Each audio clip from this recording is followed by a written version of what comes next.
आज के इस कुशल युवा कार्यक्रम के तहत जो लर्निंग फैसिलिटेटर्स के प्रशिक्षण एवं गुणवत्ता मूल्यांकन कार्यक्रम, उसमें उपस्थित इस बिहार कौशल विकास मिशन के अपर मुख्य कार्यपालक पदाधिकारी राजीव रंजन जी, मिशन निदेशक सुरेश जी, रतनजीत जी और बाकी रवि आनंद जी, मिशन प्रबंधक IT, तमाम अन्य पदाधिकारीगण और मीडिया के हमारे बंधुगण और तमाम जो यहाँ लर्निंग फैसिलिटेटर्स आए हैं विभिन्न जगहों से, उन सबका मैं आज के इस कार्यक्रम में अपनी ओर से भी स्वागत करता हूं और आप सबको शुभकामना भी देता हूं। जैसा कि राजीव जी ने बताया, अपर मुख्य कार्यपालक पदाधिकारी ने, यह जो कार्यक्रम डिजाइन किया गया है बहुत ही सोच समझ के और बहुत ही परिश्रम के साथ किया गया है, क्योंकि कुशल युवा कार्यक्रम की जब शुरुआत हुई थी, बिहार सरकार ने जिस सोच के साथ 7 निश्चय के अंतर्गत इस कार्यक्रम की शुरुआत की थी, उसमें मूल जो उसका उद्देश्य था कि जो हमारे बिहार के जो युवा हैं, जिनको बाहर जाने के बाद रोजगार पाने में जो कठिनाई होती है वो किन कारणों से होती है, इसकी व्याख्या, इसकी एनालिसिस की गई। तो पाया गया कि हमारे युवा मेहनती बहुत है, परिश्रमी बहुत है, जुनून उनमें है, लेकिन 2-3 चीजों में वो पिछड़ जाते हैं। पहला है उनका IT का ज्ञान। तो इसलिए IT के ज्ञान को, IT की ट्रेनिंग को इस कुशल युवा कार्यक्रम में शामिल कराया गया और आप देखेंगे कि 240 घंटे में से 120 घंटे हमारा IT का ही ट्रेनिंग, IT की ट्रेनिंग होती है। दूसरा 80 घंटे की ट्रेनिंग जो है वो है लैंग्वेज का, अंग्रेजी भाषा का स्तरीय ज्ञान, जो बिहारी युवाओं के को पीछे करता है बाकी समूह से। तो उसमें सरकार को यह लगा कि हमारे बिहार के युवाओं को अंग्रेजी भाषा का स्तरीय ज्ञान होना चाहिए, ताकि वो किसी भी साक्षात्कार में अपनी उपस्थिति मजबूती से दर्ज कर सके। तो इसके लिए हम लोगों ने उसको इंट्रोड्यूस किया। और तीसरा है सॉफ्ट स्किल्स, जैसे आचार व्यवहार, शिष्टता, कैसे उठना है, बोलना है, बॉडी लैंग्वेज कैसी होनी चाहिए। तो इन सब चीजों का भी ज्ञान ट्रेनिंग हमको देनी है। तो इन तीनों चीजों का समावेश करते हुए इस कार्यक्रम को डिजाइन किया गया। अब ये कुशल युवा कार्यक्रम जब आया, तब फिर आप लर्निंग फैसिलिटेटर की भूमिका उसमें आ गई, स्वतः आ गई। सवाल यह है कि कार्यक्रम तो बन गया, कार्यक्रम की डिजाइनिंग हो गई, लेकिन हमारे जो युवा उसमें आते हैं कुशल युवा कार्यक्रम, कुशल युवा केंद्र पर, तो उनको जो ट्रेनिंग देने की जिम्मेवारी है वो आपके कंधे पे है और उसके लिए सिर्फ और सिर्फ आप ही जिम्मेवार हैं। तो इस पूरे कार्यक्रम की उपलब्धि जो है वह कुल मिला के यह है कि हमारे बच्चे कितने अच्छे से ट्रेंड होकर के अच्छी जगह रोजगार पाते हैं और कितनी अच्छी उनकी ट्रेनिंग होती है, IT स्किल्स उनका कितना अच्छा होता है, भाषा का ज्ञान स्तरीय उनका हो पा रहा है या नहीं हो पा रहा है। तीसरा, उनको सॉफ्ट स्किल्स की ट्रेनिंग सही से दी जा रही है कि नहीं। तो जो ट्रेनर्स हैं उनकी ट्रेनिंग भी जरूरी है, ऐसा विभाग का मानना है और उसी मान्यता को लेकर के आज ये कार्यक्रम हम लोग आयोजित कर रहे हैं।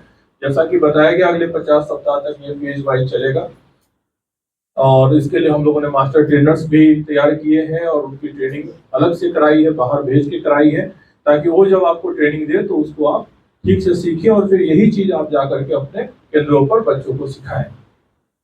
तो इसमें 2-3 चीजें हैं। पहला तो आप इसकी महत्ता और आवश्यकता को समझिए। देखिए, सिर्फ जॉब करने के लिए अगर आप इस लर्निंग फैसिलिटेटर के काम पे आए हैं, तब तो मुझे लगता है कि आप शायद सफल नहीं हो पाएंगे। लेकिन अगर एक जुनून और जज्बा के साथ आए, मैं आपको अपनी कहानी सुनाता हूँ संक्षेप में। मैं बिहार से ही बिलोंग करता हूँ, बिहार के सीतामढ़ी जिले से ही आता हूँ और वहीं मेरी पढ़ाई लिखाई हुई है। +2 तक मैंने वहीं पढ़ाई करी है और उसके बाद पटना विश्वविद्यालय से मैंने दर्शन शास्त्र से BA किया है, फिर MA किया है। यूनिवर्सिटी टॉपर भी रहा हूँ 2005 में।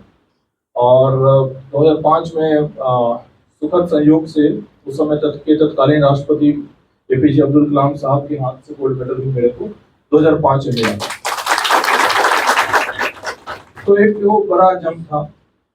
उसके बाद मैं दिल्ली गया, तैयारी की और फर्स्ट अटेम्प्ट में IAS की सर्विस में आ गया 2007 में। तो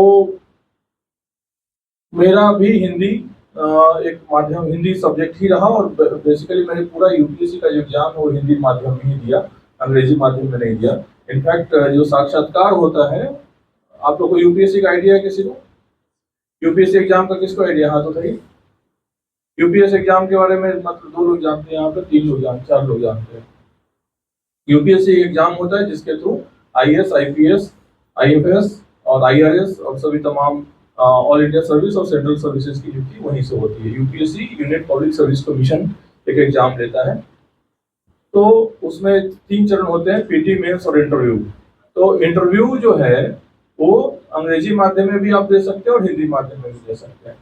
इनफैक्ट उसके जो मुख्य परीक्षा होती है मेंस एग्जाम, उसमें भी आप हिंदी माध्यम या अंग्रेजी माध्यम में दे सकते हैं। तो मैंने थ्रू आउट हिंदी माध्यम में ही दिया। और आपको जानकर खुशी होगी कि जो साक्षात्कार हुआ था हमारे पूरे बैच का, उसमें जो हाईएस्ट 300 मार्क्स का उस समय एग्जाम साक्षात्कार होता था, इंटरव्यू, उसमें जो हाईएस्ट मार्क्स था वो 225 मार्क्स था, 300 में 225, और वो मुझे ही मिला था। तो हिंदी माध्यम से 225 मार्क्स जो है वो रिकॉर्ड है।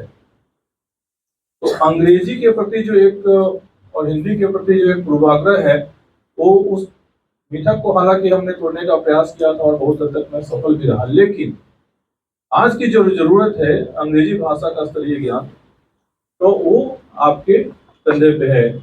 और मैं सिर्फ और सिर्फ इतना ही कहना चाहूंगा कि आप पर इस योजना की सफलता निर्भर करती है। आपके व्यक्तित्व को देख करके बच्चे सीखेंगे। अगर आप समय पे जाएंगे, अनुशासित तरीके से वहां रहेंगे और खुद समय का अनुशासन का पालन करेंगे, तभी बच्चे उसको सीखेंगे। केवल बोझ समझ के कि मेरा टाइम हो गया और जाना है और जल्दी जल्दी किसी तरह से कराना है और फिर भागना है, तब तो ये मिशन सफल नहीं हो पाएगा।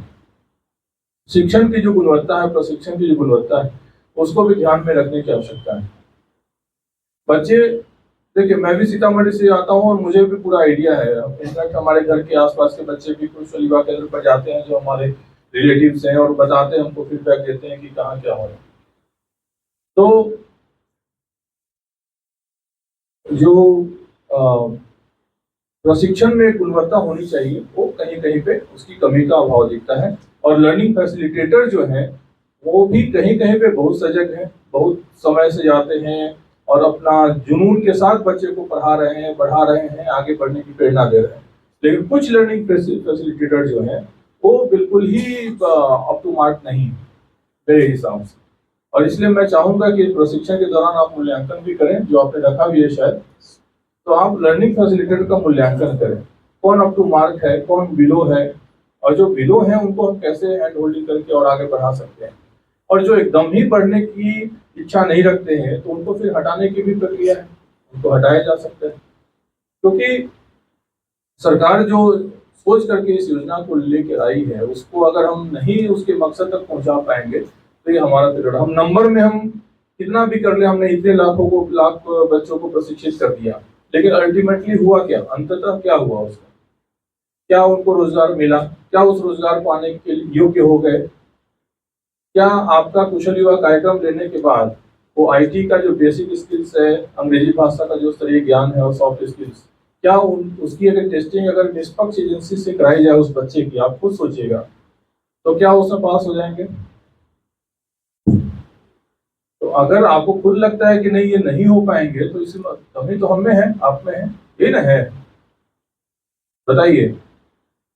तो उसका ध्यान रखिए। और खास करके जो छात्राएं जाती हैं केंद्र पर, उनके प्रति संवेदनशील रहना, उनको उनके मन में सुरक्षा का भाव उस सेंटर पर जाने को लेकर रहे, इस बात को इंश्योर करना चाहिए। कहीं से भी कोई इस तरह की शिकायत नहीं आनी चाहिए, क्योंकि वह हमारा एक केंद्र है, कुशल युवा केंद्र, जो हमको रिप्रेजेंट करता है, हमारे विभाग को रिप्रेजेंट करता है, पूरी सरकार को रिप्रेजेंट करता है। अगर वहां की छवि खराब है उस केंद्र की, इसका मतलब कहीं ना कहीं उसका इम्पैक्ट जो है हमारे सभी, हमारे विभाग पे, हमारे सरकार पे और सब पे पड़े। तो इसलिए उसकी चिंता आपको करनी चाहिए और उसको बेहतरीन तरीके से करने का प्रयास करना चाहिए। तो यही है, आपके अंदर 2-3 चीजें होंगी तो ये काम ठीक से हो सकता है। पहला, एक तो यहाँ जो ट्रेनिंग दी जा रही है उसको ठीक से लिखिए, नोट करिए और जा करके उसको फिर नीचे केंद्र पर उसको लागू करिए और समय समय पे बच्चों को इन्वॉल्व करिए। ठीक है, जो हमारा सोशल मीडिया हैंडल है उससे सब लोग को आपको जुड़ना चाहिए। पता नहीं आप लोगों ने कितने लोगों का जुड़ाव है कि नहीं है, पता नहीं। क्या है, वेबसाइट है, सोशल मीडिया हैंडल आप लोग नोट करिए। 4-5 चीजें नोट कराता हूं, आपके पहला क्लास यहीं से शुरू होती है। पहला, श्रम संसाधन विभाग बिहार कौशल विकास मिशन का जो भी सोशल मीडिया हैंडल है वो सबको आपको फॉलो करना है, शेयर करना है, सब्सक्राइब करना है और उसको रेगुलर देखते रहना है। नंबर 1, आपको खुद तो देखना ही है, आपके केंद्र पे जितने बच्चे हैं सबसे सब्सक्राइब कराना है जो भी स्मार्टफोन यूज करते हैं और सोशल मीडिया हैंडल यूज करते हैं। ये एक पहला टास्क है आपका। यहाँ से जाते ही आपको अपने बच्चों को ये कराना है और इसका अधिक से अधिक प्रचार प्रसार करना है ताकि हम जो सोशल मीडिया हैंडल्स पे जो डाल रहे हैं कि बिहार कौशल विकास मिशन ये एक्टिविटी कर रही है, ये एक्टिविटी कर रही है, उसका आपको भी ज्ञान होना चाहिए, आपके केंद्र पर जो नामांकित बच्चे हैं उनको भी, और उनके माध्यम से फिर पूरे समाज को, पूरी सोसाइटी को और आपके माध्यम से भी ये सारी बातें चली जानी चाहिए।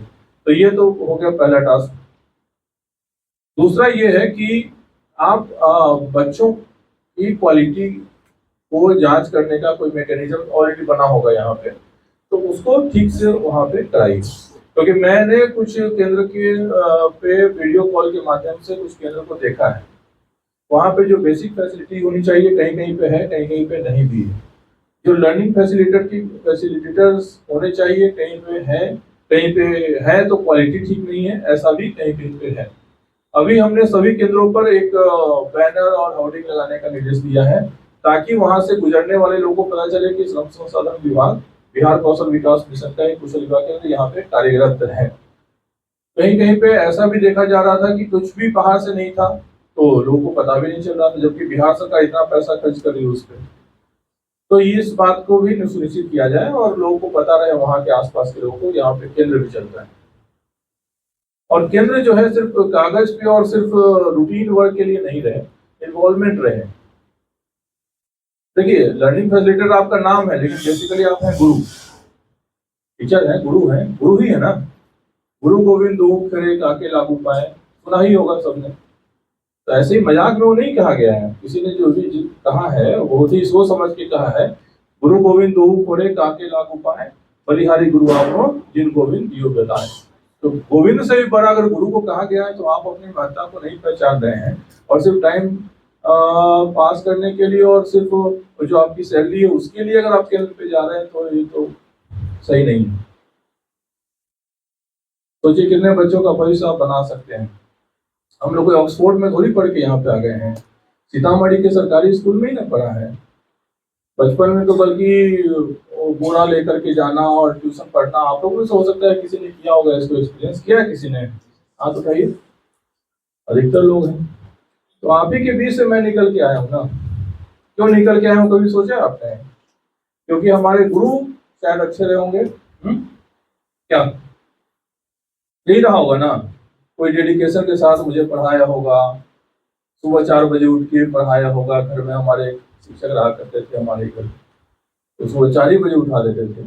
तो बच्चे को तो कष्ट होता है उठने में, लेकिन उस समय पता नहीं था, लेकिन अब पता चल रहा है कि नहीं? तो ये आपको समझना चाहिए, इसकी जिम्मेवारी आपको समझनी चाहिए कि कितना आपके ऊपर इसका दायित्व है। तो ज़्यादा कुछ नहीं कहते हुए, आप सब लोग समझदार लोग हैं, अपने इम्पोर्टेंस को समझिए।